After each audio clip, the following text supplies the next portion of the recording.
recording.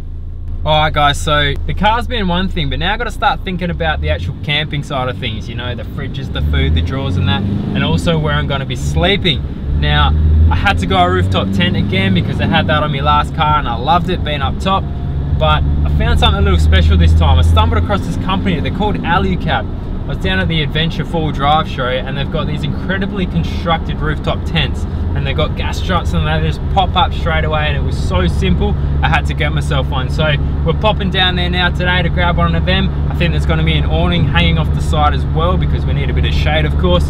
So we'll go pick it up, get it back home and get this thing installed.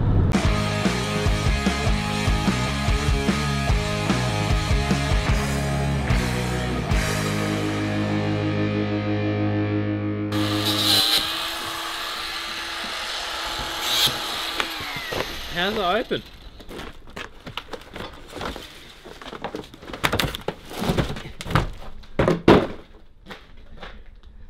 This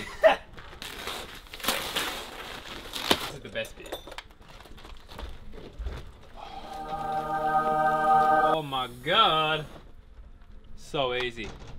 Okay, so don't you worry, we got it onto the trestles with not and worry at all. Actually, that was terrible.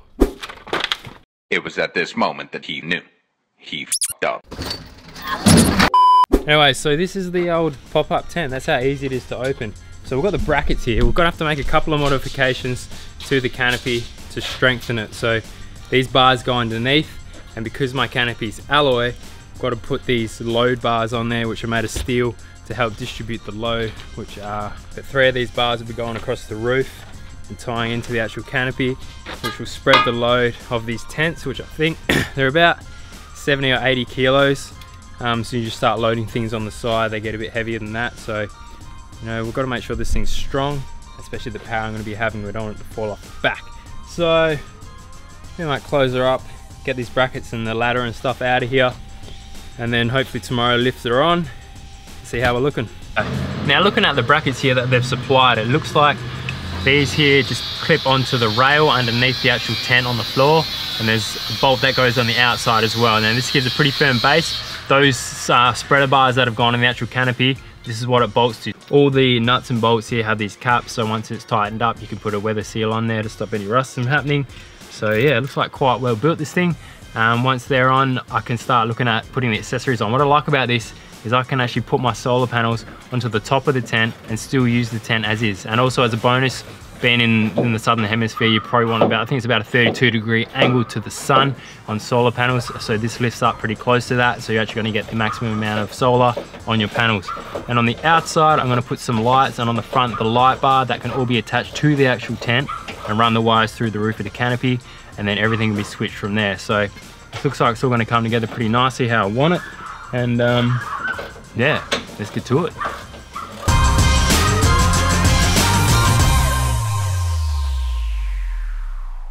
You and me got to go up like that, and then you go that side, I go this side, and then once it's up there it spins.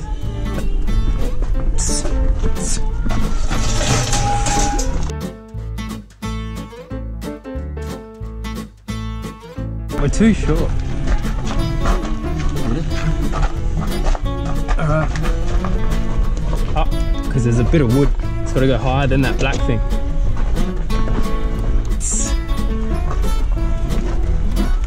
Right, stop there and drop it a little bit. Yep. Go back with that there.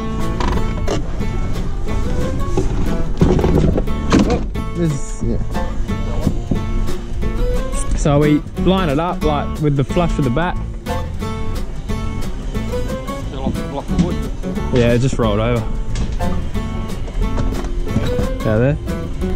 Alright, good. We can manage from there.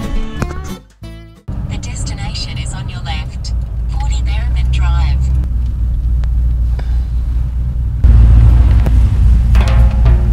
Alright Alright guys, so we're back down at alu-cab today. You saw the other day I got the tent mounted onto the canopy there. I've come back into the shop today because they're going to put the awning on the passenger side.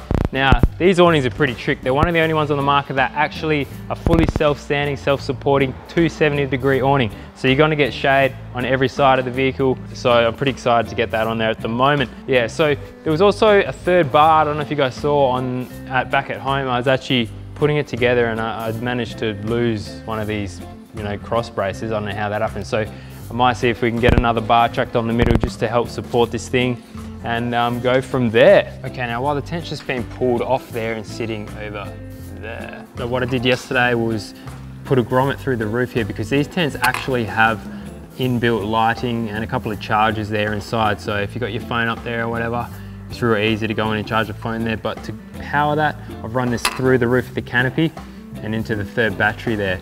So I just use a little rubber grommet, and also on the other side over there, there's two more sets of cables coming out because they're going to mount the actual side LED lights and also the front light bar to the rooftop tent, so that when this thing comes on and off and moves around, it's not going to be, you know, have plugs and wires and that. It's all sort of attached in one unit.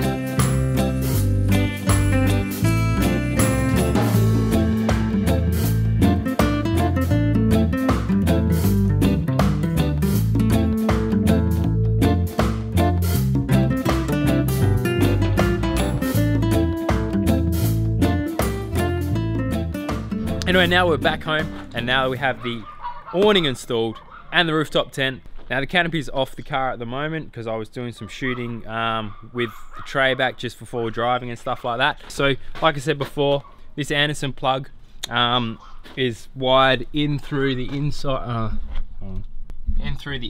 here, and it's same with the other side that runs down into the battery.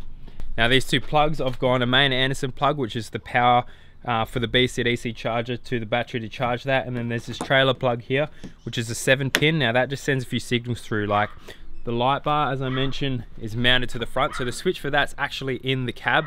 So by triggering through that plug, the relay triggers this light to turn on and off with the high beam switch inside the car. So that's mounted there. I've also got two spotlights on the front of the car. These are also steady, the same brand as the light bar there. Super awesome light. I know some guys saw I had the old, you know, Super Center specials on there, which we're not going to stick around, but these are definitely a step above. What else is going through this trailer plug? We've also got the some future wires in there because I want to actually make this thing central locking, so when you hit the button for the doors on the car, it will actually change the locks on the doors as well. So I've got to get around to sorting that out. And then there's, yeah, the power for the tent itself. So I'll show you guys the setup here now. This is a super easy, like I said at the start, it's so easy to set up camp for this. So I think I might drop this here somewhere and show you how quick it is to pretty much set up the camp for this thing. I don't know if I know how to get the awning all the way out because it's going to hit the shed there, god damn it. Oh, one thing I did forget, on top, solar panels. So I think these are 140 watt panels, and I've just hardwired them straight onto the BC-DC there. So when this thing's sitting in the sun, I think it sits at like 13.5 volts, and it will handle both the fridge and freezer running without draining the battery. So the fact that this tent actually has a hard top means that I can fix these on here and just leave them.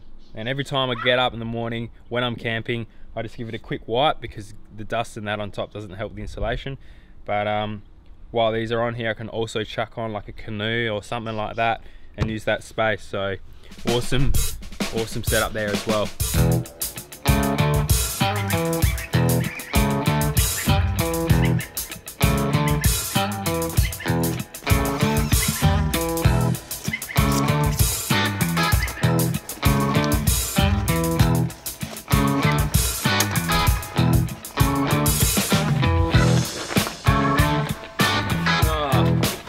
That's a fail. So that's going to hit there on the shed, but that's pretty much me set up. There's I didn't pull the strap down at the top, but all that is to help the thing fold up when you put it away. But I can pretty much jump up there now, zip the windows up, bed's already made, pretty much go to sleep. This thing, 270 degrees of shade, like I said, so that completely wraps right around the side there.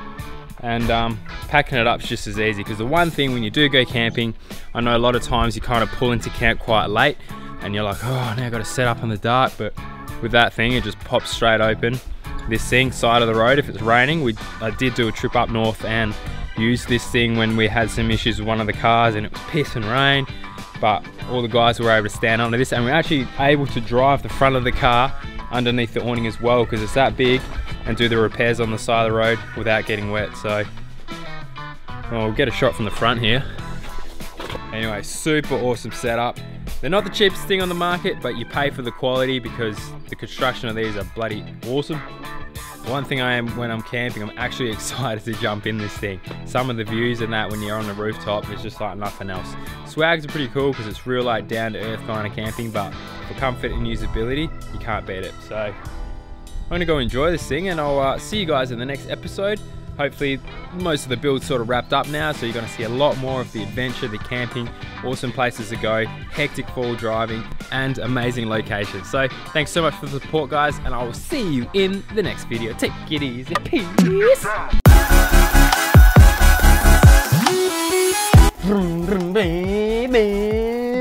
Oh hey, click the button to subscribe to my channel and you'll finally be happy.